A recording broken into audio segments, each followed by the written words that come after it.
last few weeks and getting into Andor, and I guess Mando season 3 is coming up soon. Yeah, it's coming up. Yeah, you know, the little pop vinyl figures. Mm-hmm. Oh yeah. Do you have any of those? I have a few. I have a lot. It's getting ridiculous.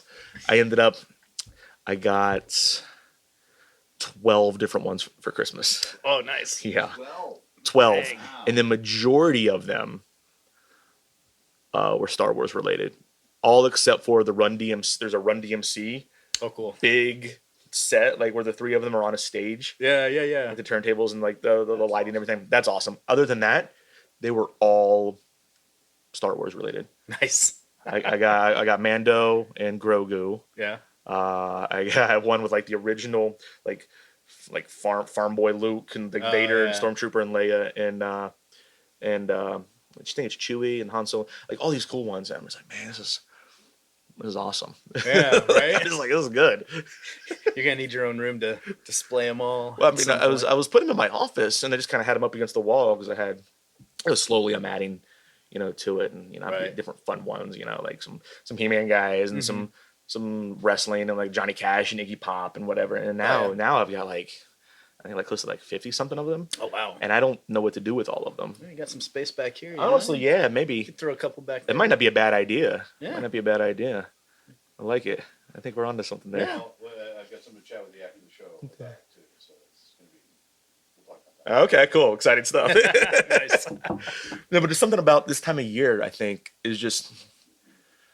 I didn't know if it was just me, but I was talking to some of my friends about it, and I think it's a larger thing that there's a connection for so many of us of a certain age with the Christmas season, and the holiday season in general, in Star Wars. Yeah. Right? Mm-hmm. You know, because like, it was always on growing up. Right. And, you know, for certain years, you know, recent memory, they were releasing the movies at Christmas. Mm-hmm. How many Star Wars related gifts did you get as a kid and stuff like that? So Yeah. it's fun. Anyway, I guess I have a tendency at times to turn this show into like Jesse Geek Out Nostalgia. 101 Nostalgia Fest, you know, like Yeah. No, that makes sense though, because I mean, like, I was real big into it when I was a kid and in middle school and stuff, and I collected the Micro Machine toys and all that stuff, you know. And like, I mean, back then it was not cool, you know. Like, being a nerd was not cool back then, you know. So like, you know, it was a little bit different, but you know, I was a big fan. At what point did society kind of flip the term like nerd on its head and upside down? I think it's when we grew up. Yeah. Yeah. We like our generation had a little bit more power. We're like, no, these things are cool now. Right. Yeah. Right. Yeah. Because there's a lot of those things. Yeah. They weren't necessarily. I mean, I was talking about this with Drake, who was Drake Talbot, who was on the show recently, and we're talking about, you know, our love of wrestling, and also just like toys as an adult and an action figure and stuff. You know, like you keep them in a package, and like you take them out and like actively battle anymore like we used to. Yeah. But you know, it's like you collect them in a different way, and all of these people who are, you know, like the actors and musicians and whatever it may be, and professional wrestlers and whoever, you know, you see them that they're going out and like collecting these toys and stuff, right? And they're buying them. You're like, all right, see, they're doing it. Yeah. And like they're like quote unquote cool. Right. So it must be So cool. it must be cool. It's at least acceptable now.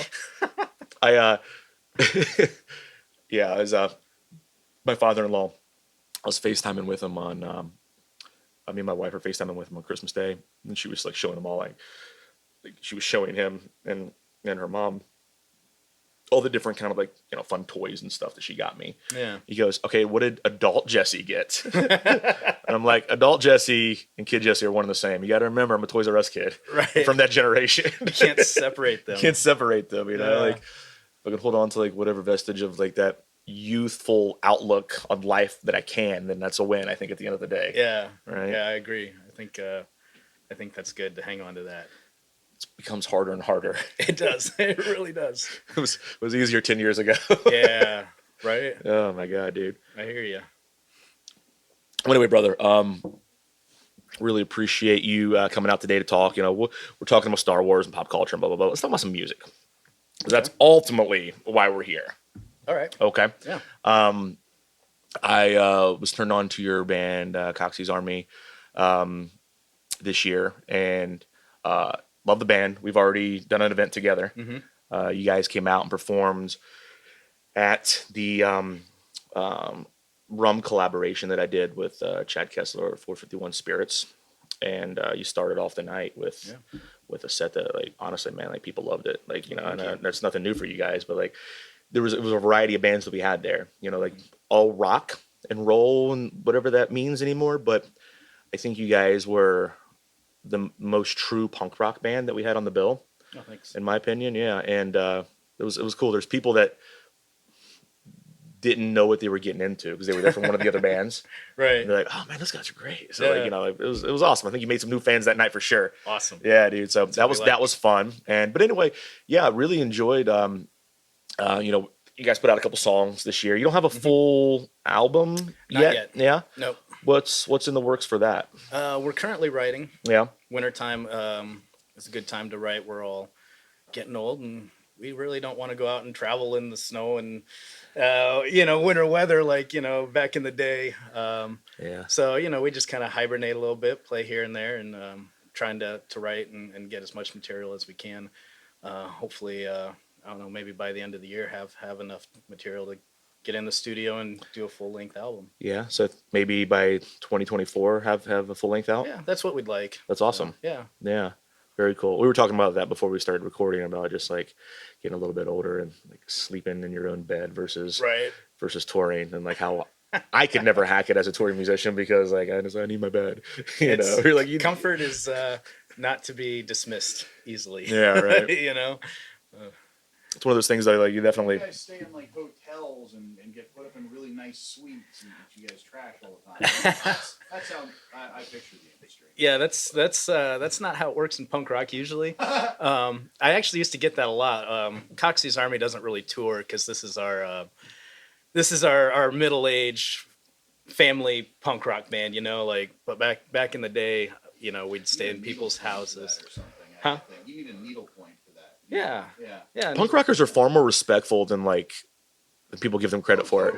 Yeah, you know what I mean? It's like rockers aren't the ones trashing hotels. It's the Ted Nugents and the Motley Crues of the world that are doing that shit. Right? Well, it's funny you should. Right. Those jackasses. They're just nice punk rock family men. Yeah. But yeah, it's funny you would mention that because like when I used to be on the road all the time, back in the day, I'd get asked that all the time, like, do you stay at nice hotels and travel in a bus? And I would always kind of chuckle because it's like, you don't even get a paycheck when you get home. You do it for the love of doing it. And so my response to that, getting that all the time, was I started taking pictures of the venue bathrooms that I played in. And I called it the Toilets of Tour. And I would just put it up on my Facebook every day. And it kind of caught and people started following it. And so I eventually made an Instagram account and people kept following it. It kind of caught. And now I got to the point where I've got these little canvases that I sell of my toilet pictures. And I've got about a decade's worth of toilets like in my archive. And I just cycle through them, and it's just, I can't believe. Any repeats? There's a couple. Like if I get a few that sell real well, I'll repress them. Okay. Any favorite toilet? No, I'm just kidding. I mean, if you want to go down that road, man. No, but you think you've monetized that now with the calendar. Yeah. Which is something I was and like the art and then the calendar, but I think that's brilliant. It was just a hobby, and it's still a hobby, but I get a kick out of it. It's more of a joke to me than anything. I know, we make a few bucks. I mean, why not? You know what I mean? Have a good laugh. Doing something is like people are buying. People like it. I mean, it's funny. It's it's because it's something you all think about. You go to these rock and roll venues or whatever, and like, man, nasty restrooms. Mm-hmm. Like CBGB's was legendary for how gross it was. They even have a door on the stall in the restroom. You know what I mean? And just. It's just a funny. I don't know of anybody else that's done that. I think it's a very unique, original idea, and I think whenever I think the first time we met was Hello's Ohio, and I think you had some of the toilet stuff out there for that. And I'm like, what is this? Right? Caught my interest. That was really fun. Yeah, we sell them at a merch table, and it doesn't make a ton of money, but it definitely draws the eye to our merch table. So, well, speaking of which, you guys have a strong merch game. Oh, thanks. Yeah, Thank I you. mean, Is that like a group effort, collaborative, or are you taking the lead on that as well? I started it, Yeah. and then our guitar player AJ, he's kind of taken over most of the Yeah. inventory and data, the boring stuff. The that I boring don't stuff, like. yeah. But like the designs and whatnot, is that coming from you, or is that a little bit of Mostly everything? right now. Yeah. I mean, it's super We super fun. collaborate and Yeah. stuff, but I was impressed immediately, and like continue to follow some of the stuff you guys put out. But well, thank you. really great selection, quality stuff, and I think obviously the toilets and stuff, and this is like a fun thing or whatever. But like a lot of like really like well made, and really good designs and stuff. So yeah, Thank you. yeah, man, thought that was really cool. And you guys have only been together for like what, 3 years? No, we've only been a band since April. Oh really? Yeah. Oh wow. Yeah, we announced the band in March of this year Oh, and had wow. our first show April 15th. Where did I get 3 years So- from? What's 3 years? Anything? Is like something started 2019? The band started as a solo project in 2018. And that was That was just me, and I performed under PFC Pierce. PFC Pierce. And yeah. Okay. about COVID time, we grew it into a full band, changed the name, and kind of made it more full, more punk rock than a singer songwriter. Was that always the plan, or did it just evolve as like, okay, well, COVID hit, kind of reassess? Yeah, I mean, it was always the plan in the back of my mind.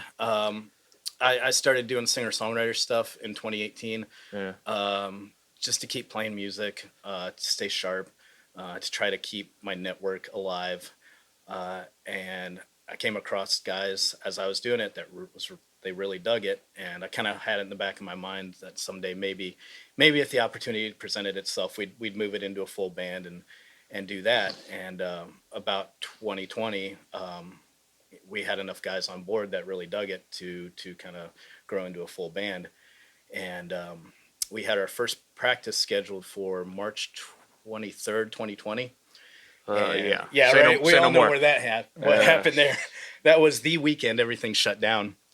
And I was on the road with my friends, Some Kind of Nightmare. I was doing a PFC Pierce tour, supporting Great them. band too. Yeah, great band, great guys.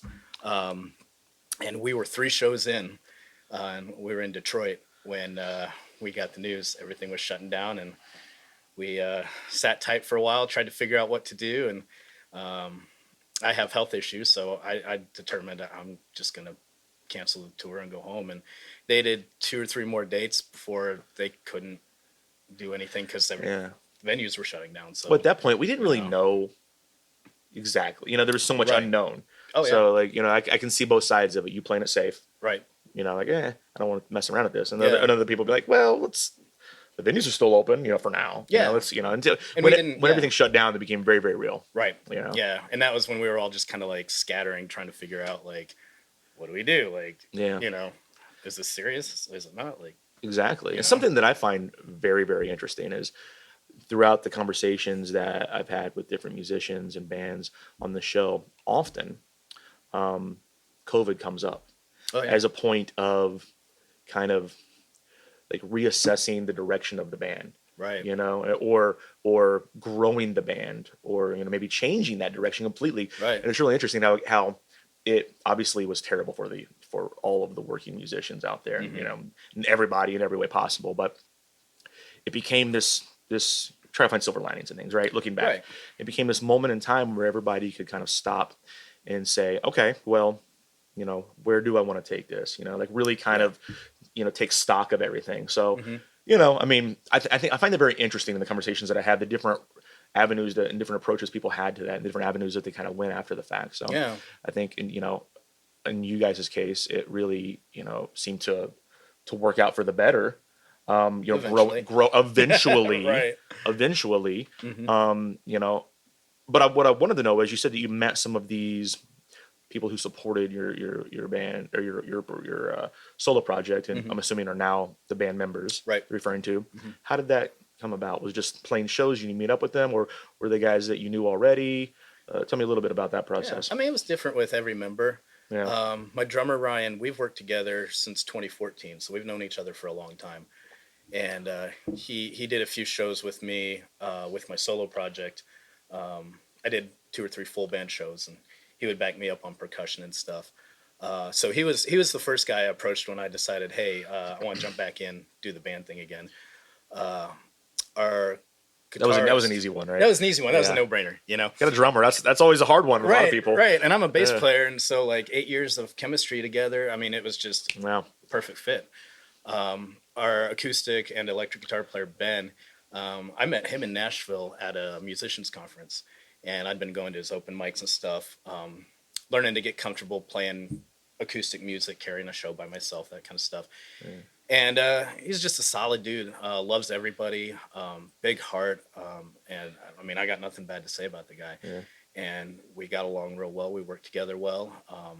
And so, I asked him. I said, "Hey, would you be interested in playing in a punk band?" And he's never played in a punk band or doesn't come from the punk scene at all.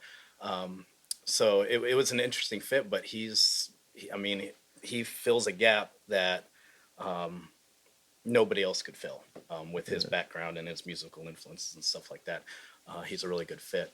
So it was an easy transition to like get into more of like a punk style of music? Like, what would you say that he was doing beforehand, stylistically? He's a singer-songwriter as well. Yeah.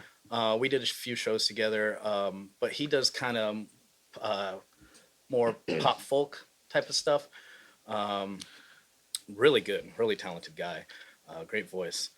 Which is interesting though, because when you start to reach a certain point in your life, a lot of punk rock frontmen do that. Mm-hmm.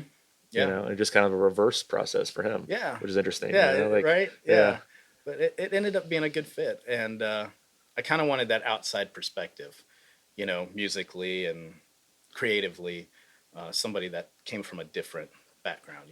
That's an awesome outlook to have. I mean, just to be open to that. Right. I think that speaks to, just how serious you took this project that would turn into Coxey's Army. Like, so many people like, no, it's my way or the highway. Right. You know what I mean? Yeah. And I've worked with guys like that before. And I mean, it works in some situations, in other situations, not so much, but yeah, Ben was a good fit, and I haven't regretted having him on board for a day. He's been a great friend. It's awesome. Be a tough way for him to find out you did regret it if you listen to the show. Right. Like, wait, what? Sorry, Ben. wait a minute. I guess we won't be putting this on social media. I'll share it on my personal account. Right. Yeah. Yeah. No, but that's really cool. Who we got left? We're missing somebody. AJ. Who I've chatted with AJ a little bit. Yeah. AJ is a solid dude. I like AJ. Great heart. He'll give you the shirt off his back if you ask for it. And we went to Columbus Crew games together a lot before I started. He's the one that got you into soccer or football. You call it soccer or football? Soccer. Okay. Yeah, yeah. I'm American. Okay. But I always feel bad whenever I call it soccer to like someone who's from across the pond. Right. And they're like, all right, you just Americanizing it. Or, yeah. So, but yeah, we were talking about that a few weeks ago. Like that's something you guys bonded over, which is really cool. Yeah. We'd go to crew games and stuff. He played in bands in Dayton for years and years and years before he had a kid, and he really enjoyed PFC Pierce, my solo project, and so we chatted about it, and he really filled that gap for a good rhythm and lead player that we needed. He really provides that drive, that punk rock drive on guitar that we really needed, and he's good at merchandising and inventory, so that's that's something that's been a real blessing for me, that I don't have to deal with that. And we'll plug the socials and the website so everybody can go get some of that merch and see what I'm talking about. It's cool designs, cool stuff. Anyway, so that's interesting how that all kind of came together, and you guys are not even a year now of like performing together, and already have had a ton of acclaim, I think, not just like the local scene, but like on a larger scale. Like people are starting to take notice of the band, it seems like. And you guys are, I know you released your first, or not your first, but your latest single as a collab with Bands in the Bus, which was a really cool thing to do. But, people are, they're obviously Columbus based, but people are talking about the band. And I personally, and I know that you said that you're not a big touring band or whatever, but I see this as somebody who just is a fan of the band and an outsider looking in as something that could really take off. I'm curious what goals you guys have for the band. Like if that opportunity presents itself, that's got to be hard to turn down to really kind of go with it, right? I mean, Yeah. so where do we see Coxey's Army going ultimately? For the near future, right now, we definitely want to play regionally, Midwest and all that Yeah. stuff. You know, we've got our last year we pretty much toured around Ohio. We stuck around Ohio. We did Toledo and Columbus, Cincinnati, a bunch of Ohio cities. We definitely want to get out towards like Chicago, Pittsburgh, Yeah. Louisville. You know, just kind of expand a little bit, expand our footprint. We're definitely opening to touring if we can make it worth our while. It's it's tough financially. Yeah. A couple of us have kids, so it's really got to be worth our while. But we're definitely open to it. Me and Ryan toured a lot back in the day, so we're definitely veterans of the road. Yeah. But we'd like to down the road, but Yeah. we're definitely You're open to it though. we're open to it. Yeah. We're okay with taking it slow too. We're not, Yeah. pedal to the metal. Yeah. We're just happy to play right now. So Which is good. That comes across in the live performance. I think that you guys are just like enjoy being up there and you're happy to be doing it. I think for me, that's something that can make or break my enjoyment of a show. yeah, If I feel like no matter how proficient somebody may be at their instrument or singing or songwriting or whatever, if you don't enjoy being here, it's hard for us watching the show to enjoy being here. right. You guys enjoy being there. It's very evident. So we got writing, hopefully recording by the end of this year. Yep. Hopefully having a full length out, which would be your first full length. Hopefully next year. Taking it slow but expanding from Ohio to regionally, expanding that region. So Yeah. I think that's good. I mean, do you feel like in this day and age for a band to make it, they have to be on the road, or are there alternatives to that? I think there are alternatives, but you have to be creative. Mm-hmm. Live performance is definitely a primary revenue stream. Yeah. We've played mostly locally with Coxey's Army, and we've done all right doing that. But if you're not going to be nose to the grindstone, you definitely have to be creative. Maybe pick your opportunities. But we post COVID, we live in a time where you can get creative. We're sitting here, Boxland Media. They do all sorts of stuff, streaming and whatnot. And It's a great unintentional plug for the studio. well, we're No, please continue. How about that? Please continue. Let's hear more. maybe they'll invite me back. But yeah, there's resources, for musicians to have a large footprint without leaving their hometown. And, I definitely don't think there's any substitute for the road, but there are more resources available now than there used to be, Yeah. That's That's how I see it. But you know better than I do. And it's interesting to hear, your thoughts on that for sure. I think, to your point, there's no substitute for being on the road in a live show, no direct substitute, but there are other creative ways, I think, and once again, COVID had a lot. Yeah.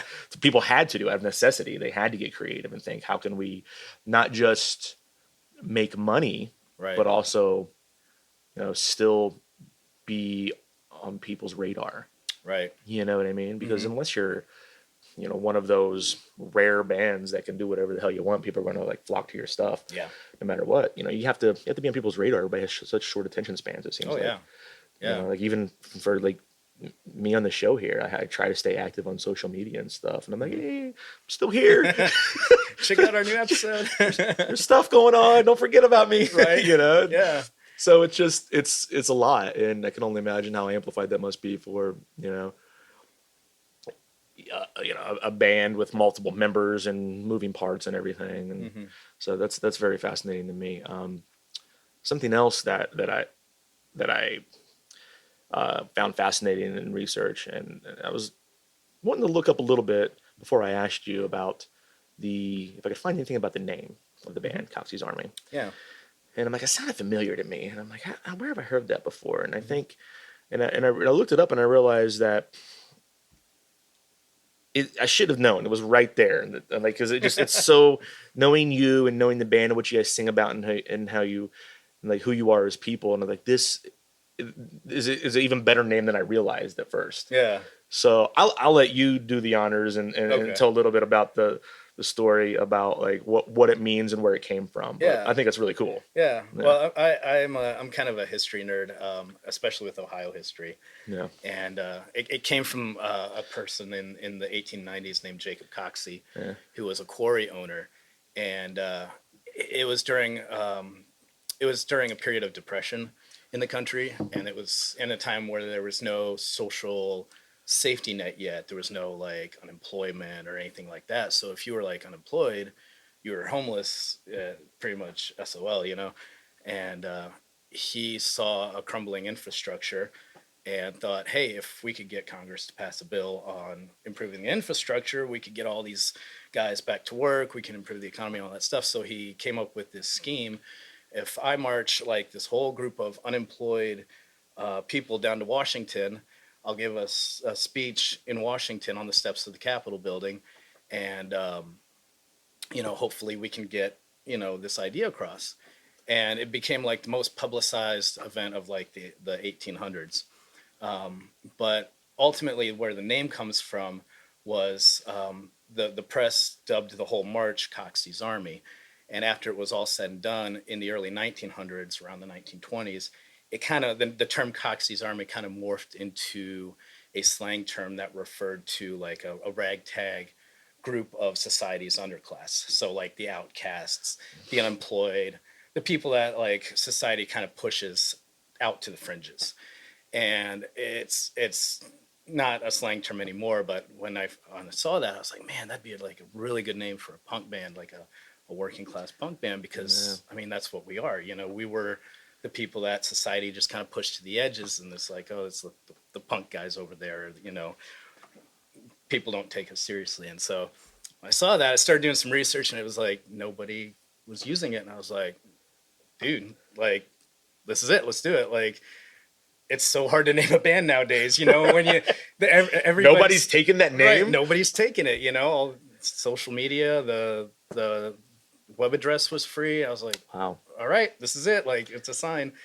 And I think it fits. So It does. It fits perfectly in, maybe it's in your website or one of your social media channels, but you guys say like we're not just a band, we're a community. Yes. Right. And it's like, that kind of hit home when I was reading about this. I'm like, hey, I'm a member of Coxey's Army. Right. Yeah. You're a member of Coxey's Army. You know what I'm saying? Yeah. Like, I love that. It really kind of just creates this sense of community that has already been there for over 100 years that people may not know about, Right. And like whether you're using it in the literal sense of what it started as, or like the slang term is a ragtag, misfit, kind of working class, yada, yada. Yeah. I feel like, I know I can relate to that. Yeah. You know what I mean? It's like such a great name. Like once just cool to hear it in and of itself, and then to read about what it is and to hear about what it is. I'm like, well done. Thank you. Good band name. Thanks, man. So, sometimes you can pick a shitty name and you get stuck with it because you get successful. Right. You guys, you nailed it right out of the gate. So you got a cool name. Thank you. So you felt really hit like the narrative where you wanted to take the band, obviously with the working class, and you guys have, like to me, you're not like an Irish punk band, but you kind of like cousins almost. There's an element of that. I could see you guys playing with, Dropkick Murphys or like the Rum Jacks or something like that. I think it would make a nice balance, I think. So I mean, so you said working, there's an element of that. It's like it's tough but like melodic at the same time, and it's just like kind of in the lyrics and just singing about stuff like you're gonna make it, which I hope you're gonna play that today. Yeah, for us. we'll do that one. I hope so. I love that. I love that kind of stuff, and just as a fan of so many of those bands, it's really fun just to listen to. But you said working class punk kind of thing. That's definitely something that I would use as I don't like to use labels, but I would categorize the bands. Is that specifically kind of the direction, or you guys like have a certain genre you're trying to do, or are you just like, we're a punk band, or like, what is it exactly? Yeah. Well, I mean, I try not to like pigeonhole us too much, but all four of us, like we've all I mean, we punch the clock. We're 9 to 5. You know, some of us have families. You know, struggling paycheck to paycheck. I mean, that's just kind of part of our history and part of like what's, you know, in our blood and our bones. You know, when I moved to Columbus, um, you know, we had to go to like food pantries and like churches and stuff because um, we were on food stamps. We just had my first kid, and I was trying to make it as a touring musician. So, Yeah. you know, it's like trying to make ends meet. Like that's just kind of like sewn into the fabric of you know, everything that we are, and it comes out directly or indirectly in the music. You know, and the positivity and stuff, like trying to keep a positive attitude, and that's something that we want to um, that's something that we want to pay forward in our music, you know, because that's what gets us through, you know, Yeah. trying to stay positive and relying on our community and each other to, you know, make it through the day, week, whatever, you know, just one foot in front of the other. Yeah. I think that's admirable. That's relatable for so many people, you know. Yeah. And I think that, you know, there's such an authenticity in the songs that I guess a lot of them, correct me if I'm wrong, but at least some of them that you're playing live started off as PFC Pierce. Yeah. Yep.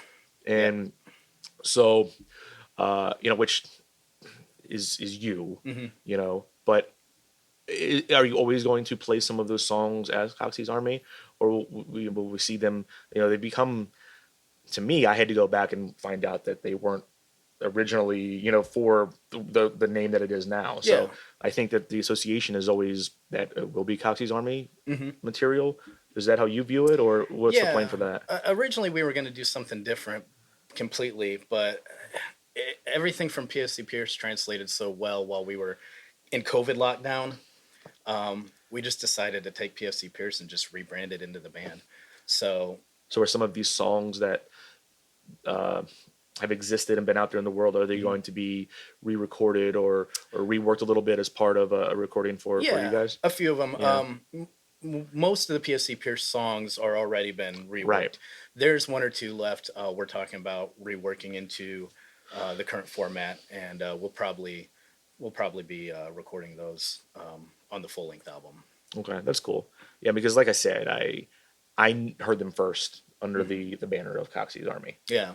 So I know there's other people who know them from your solo project, but I think it just makes sense. Like, what is the song? I can't remember the name of it, but whenever I saw you guys perform live, you dedicated a song to someone that you knew that had battled cancer. Hmm. Tell me a little bit about that song. So what's the name of that song? The song was Faithful. Faithful. Yeah. And if you're comfortable sharing that story, Yeah. I'd love to hear the story behind that. Yeah, Yeah. it's kind of a twofold story. Originally, the song was written about my uncle Mhm. who had passed away. I got back home from his funeral in Michigan, and some of the lyrics were actually taken from his eulogy. But he was somebody that he'd always kind of been a home to the homeless. He'd always been real accepting of everybody. Really, really cared for other people, and that really came through in his funeral. And it really just kind of spoke to me after he had passed away. And not long after that, an old mentor of mine had passed away from cancer too, and it was the same thing. He was somebody that just loved everybody unconditionally, no matter what they did or who they were. And one of the reasons I chose to continue doing that song with Coxey's Army was to um, keep the memory of these guys alive, and um, just kind of honor them with the lyrics and the music. I think it's amazing. You know, here you did the little intro for the song, Faithful, Hmm. Faithful. Yeah. Little intro for that, and it really caught my attention. And I thought, like, wow, what an awesome thing to do. And you know, it's one of those things where you don't necessarily think about it throughout your life until maybe you lose somebody close to you. But legacy, Hmm. right? And to Yep. do everything that you can to, you know, they say, I think I read somewhere it takes 3 generations for your name to completely be forgotten, Really. right? Yeah. For your life to be forgotten. Hmm. And I think it's very important for all of us who, which is, I mean, everybody has lost somebody close to them, but for all of us that are in a position to do so, that can, to try to keep the legacy of those people alive. Yeah. You know, Yeah. and that song will live on. Yeah. And so I think it's a beautiful thing. I don't want anybody that I lost to be erased from the history books after three generations. I want Yeah. to keep that going. And I think that's a great way to do that. It was pretty inspiring for me, I thought. And that was really cool. Thank you. Yeah, man. That's one that hit home with me. And then, you're going to make it is just something like that's probably, would you say your most requested song, your biggest one? Yeah, right now. Right now? Yeah. That's one that is just really positive, kind of like we've all been there, man. Like it just, you need that reminder, you Right. know, like and it's funny, I've dealt with my own mental health struggles and things like that, and just, depression, and just trying to keep a positive outlook. And some days you can, some you can't. Mm-hmm. That song, I've listened to it more than a few times this past year. It's good. It resonated with me and my wife. We both thought, awesome. like, that was really. By the way, my wife is really into you guys. Like, right on. she loves punk rock. Yeah. But like, you got the Christina Hubbard seal of approval. Nice. So like, I don't even have that all the time. Like that was pretty. That's awesome. She's like, man, those guys are really good. Yeah. I'll tell her I appreciate it. Yeah. But Thank I just thought that was funny. I was like, yeah. She's like, yo, you did a good job. You did a good job booking them. I'm like, thanks, dear. Like I had anything to do Points with for anything. Jesse. I just asked them if they wanted to play, and they said, yeah. Like I didn't do anything. but it was great. But awesome. So what I wanted to ask you, in kind of addition to that, so these songs were they both born out of your solo material, right? Yeah. So how is the creative process different now than what it was? Are you still the primary songwriter? Do you guys collaborate more? Has it changed? It's got to be a little different, right? Yeah, I think it's in flux right now. Because we built the foundation of the band off of the solo project, which was just me. And so now that we're writing, we're kind of we're in our figuring things out stage, coming together for the first time as a new group of guys, figuring out, okay, how's the writing process going to look? How do we, bounce off of each other? It has to be an adjustment for you. It is. To have a complete creative control. Yeah. To going back to collaborating. How do we do this now? Yeah. And it's, we're right in the middle of it, so we're still figuring it out, but it's been good so far. Yeah. So far, somebody just brings an idea to the table, and we all just kind of like roll with it, bounce ideas off. And so there's no Ringos. No Ringos into the group. No, everybody's really cool. Yeah. That's awesome. Good group of guys to work with. So where do you find your inspiration from? Where'd you find it from then? Talked a little bit about it with some of your own personal, struggles and overcoming those whenever you're trying to be a touring musician. But what about now? What inspires you? Where do you find that to continue writing this material that connects with so many people? Most of my inspiration comes from difficult times usually. Personally or just personally? Yeah. I find a lot of inspiration writing to myself or about myself, trying to be real. Like when I try to be introspective, look within, and usually it's the hard times that usually births a good song for me. I can have 200 ideas on my iPhone and they'll just sit there, for weeks, months, whatever. And it'll be that day where I'm just at my lowest point where I got nothing left but to, play my guitar because that's the only thing that'll bring me out of it. Mm-hmm. That's usually when something surfaces. So a lot of the stuff is autobiographical, would you say? Yeah. Yeah. Yeah. And you need to have that personal connection to it. Mm-hmm. Would you be able to sing from a perspective of one of your bandmates about something like that? How would that be if they brought that to you? Like, okay, this is something I've been dealing with. Yeah. Would that be, obviously it would be different, but would that be difficult for you to be able to sort of relay it with the same passion and like I said, authenticity, or is that something you're still kind of trying to figure out, I guess? I think once it gets to the point where it's muscle memory, I can add passion and the Yeah. you know the I could connect it personally too, because we have had a few songwriting sessions where some guys will bring some lyrics to the table and they'll be like, "Hey, I brought this. What do you think about this?"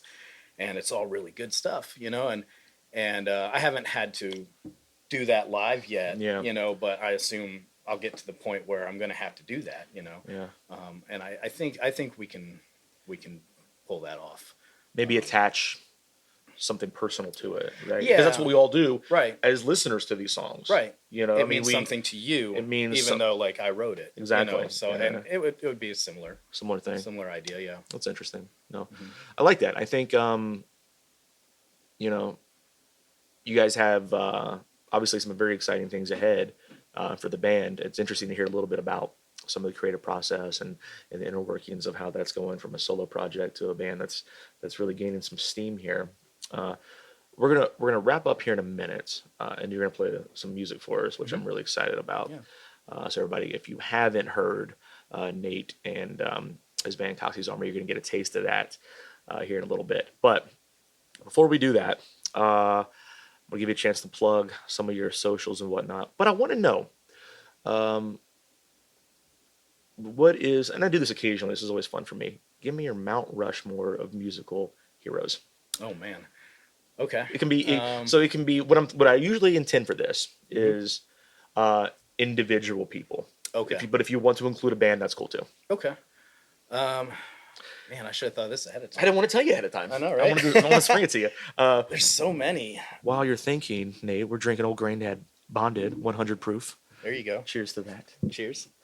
Delicious. I was saying earlier, this was my pop drank Old Grandad, so it's a fun way for me to, just little nods to your past and your history and your loved ones, and Keep the legacy alive. keep the like we legacy were alive. saying, It's a story. It's a story Yeah. to tell. I drank this, and Right. I don't know if there's a time that I drank this that I with somebody new for the first time that I don't say this is my pop's drink. Nice. So you keep doing it. I think it's cool. Right. Yeah. Okay, so Mount Rushmore. For this current stage in life, I Yeah, would right now. probably say Ted Hutt. Not a lot of people know him as a musician. He plays guitar for a band called the Walker Roaders, but he's primarily a producer, and he's produced so many great bands, from the Drowns to he's doing an album by Jesse Hubbard. He's a solo singer-songwriter. He's done Dropkick Murphys. He's done Flogging Molly. Just a fantastic producer, and everything he touches just turns to gold. Yeah. So Yeah. Sounds like it. yeah. So, and Walker Roaders is fantastic. If Yeah. you haven't heard them, check them out. Yeah. It's a ex-Pogues accordion player. Say no more. Yeah. Yeah. So Ted Hutt, I'm a bass player. So Lemmy Kilmister, legend. Yeah. Well, and he's in there. Like all the punk rockers and the metalheads always can agree on Motorhead. Oh yeah. Yeah.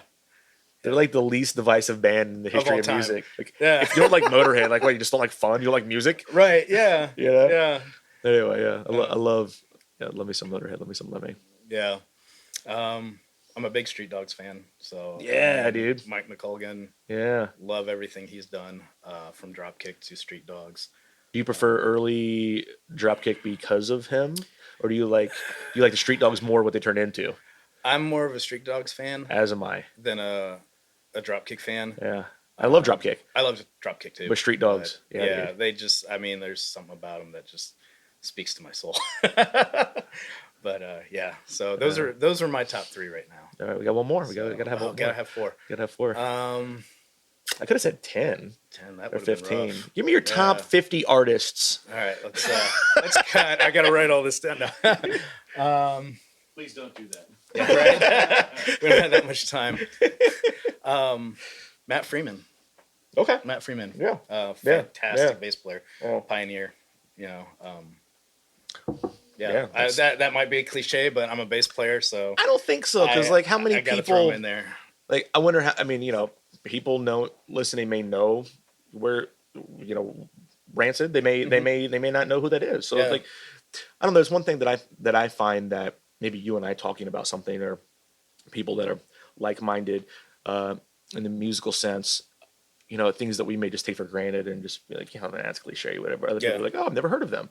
Right. So you may introduce, like somebody may go listen to Matt Freeman, play and be like, wow, it's okay. Yeah. A new way to enjoy that. I guarantee you that you introduced somebody to something new with that list. Yeah. So check out Joe Strummer. Joe That's Strummer. a 5. Yeah. But he counts. Yeah. Well, I mean, it's just, You got to put him we'll on. always make room for Joe Strummer. Always. We'll always make room for Joe Strummer. Yeah. He's on my Mount Rushmore too, for what it's worth. Absolutely. Yeah. Yeah. that is yeah. I think about, not to get heavy to end the show, but I think he was only like 50 when he passed, I think, right? Yeah, something like And that. just how many times over the last 20 years or whatever, and I'm like, man, I could really stand to hear Joe Strummer's thoughts on this, or Right. hear a song about this, what's Yeah. going on in the world, Yeah. because he just, Still irrelevant. yeah, so Yeah. still so relevant all these years later. So anyway, that's a great list. We'll make it to top 5. Yeah. We'll always make room for Joe, as I said. Tell everybody where they can find some of this merch that we're talking about, and where they can check out music and the comings and goings of Coxey's. So everything is at coxeysarmy.com. Mm-hmm. COXEYS Army. Mm-hmm. It's just a link tree right now. So socials, virtual merch table. You can order merch, listen to the music. We got a link to Bands on the Bus on there where we released our last single. So check that out. Check out Bands on the Great Bus. song, by the way. Thank you. Yeah. coxeysarmy.com. It's all there. All right, big things coming up ahead. Yes, sir.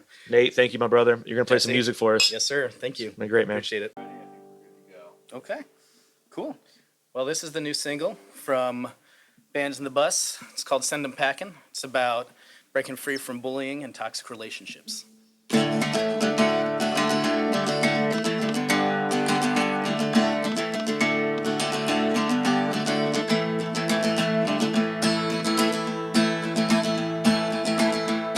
You grew up as the weird kid, you didn't quite fit in. Picked on and abused, but you had thick skin. You were a social outcast, you paid your dues. You never had nothing to prove. You never had nothing to prove. Keep your head held high, don't let them drag you down. Give them a chance, they'll grind you into the ground. You gotta rise above and cut through all the noise and send them packing. We'll send them packing, boys. Send them packing. We'll send them packing, boys. Her mom was abusive, swept it under the rug, fervently denying all the wrong that they had done. One day she decided that enough was enough. She set out on her own, she knew she had to be tough. She set out on her own, she knew she had to be tough. Keep your head held high, don't let them drag you down. Give them a chance, they'll grind you into the ground. You gotta rise above and cut through all the noise and send them packing. We'll send them packing, boys. Send them packing. We'll send them packing, boys.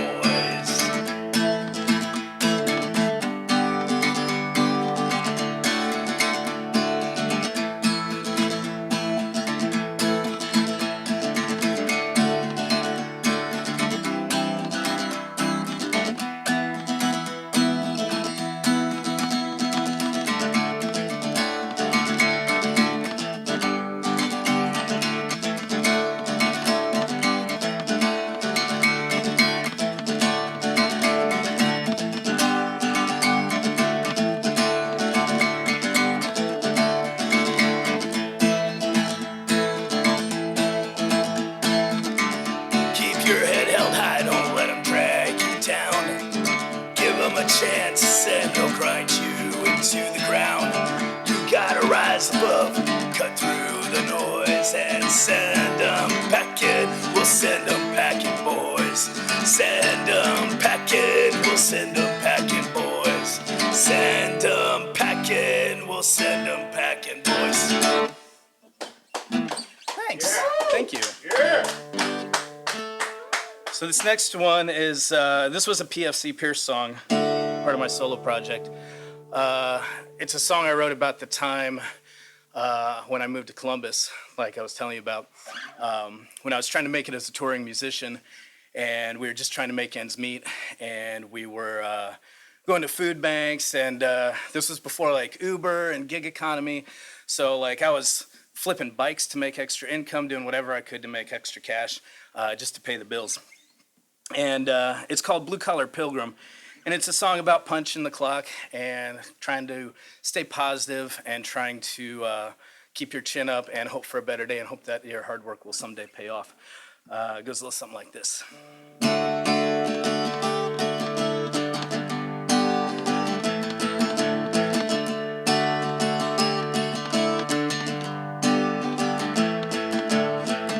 He's a blue-collar guy, never asked for much in life, just enough to pay the bills, enough to get by.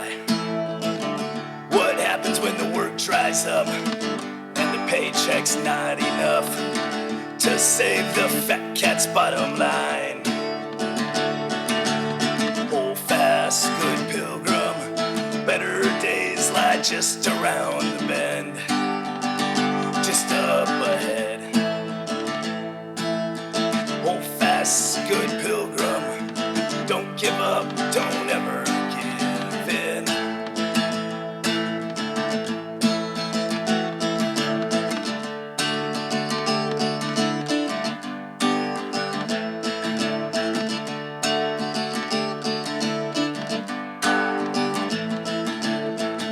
Overworked and underpaid, overtaxed and is afraid that he'll never stop being a slave to his wage. His hope has faded, he's burnt out and he's jaded, grown accustomed to his cage.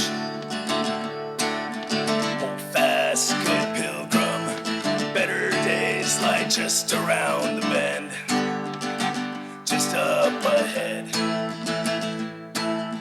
Hold fast, good pilgrim, better days lie just around the bend.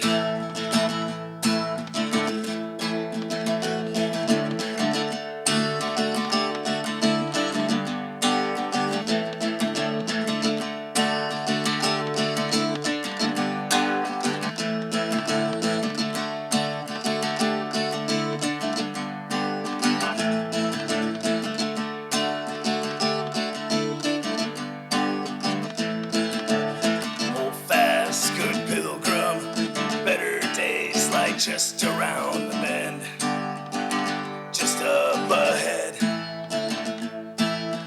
Hold fast, good pilgrim, don't give up, don't ever give in.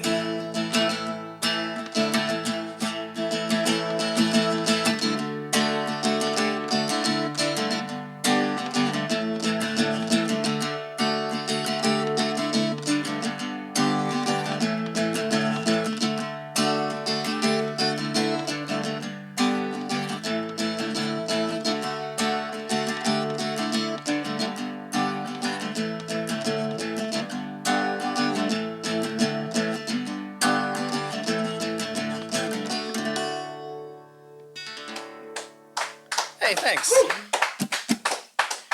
All right, so the last one we'll do, You're Gonna Make It. This is a song that goes out to everybody that never were sure if they were gonna make it, and they held on. So it's a song about community, sticking together, and picking each other up.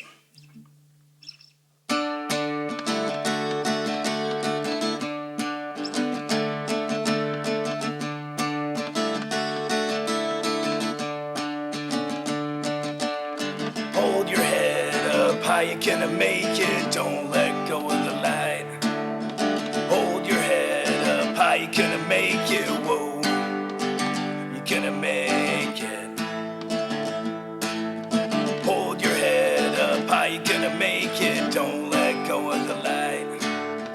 Hold your head up high, you're gonna make it, whoa, you're gonna make it.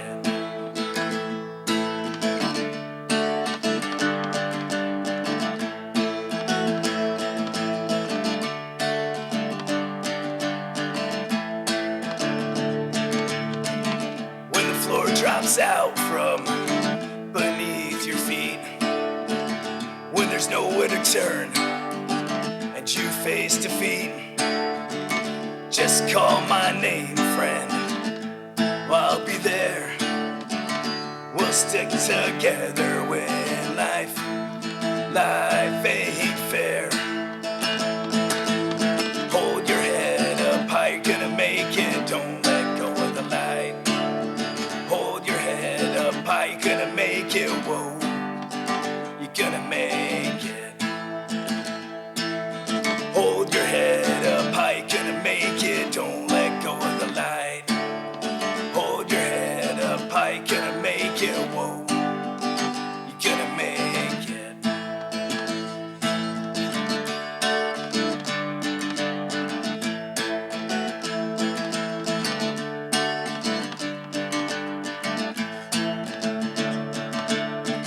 When your back's against the wall and you haven't got a clue, well, I'll be by your side, I'll be there for you. No matter where you go, how many miles you've gone, you're not alone, we will keep pressing on. Hold your head up high, you're gonna make it, don't let go of the light. Hold your head up high, you're gonna make it, whoa, you're gonna make it. Hold your head up high, you're gonna make it, don't let go of the light. Hold your head up high, you're gonna make it, whoa, you're gonna make it.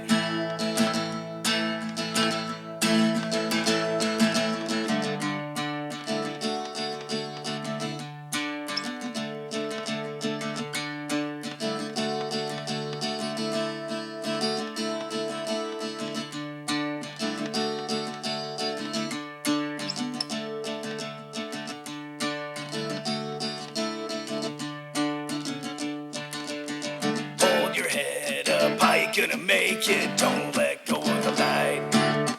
Hold your head up high, you're gonna make it, whoa, you're gonna make it. Hold your head up high, you're gonna make it, don't let go of the light. Hold your head up high, you're gonna make it, whoa, you're gonna make it, you're gonna make it.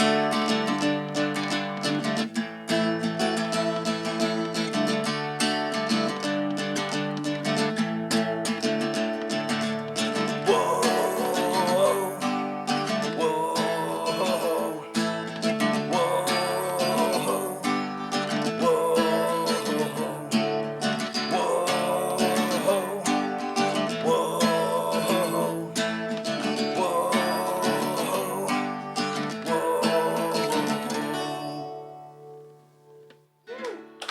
Thanks.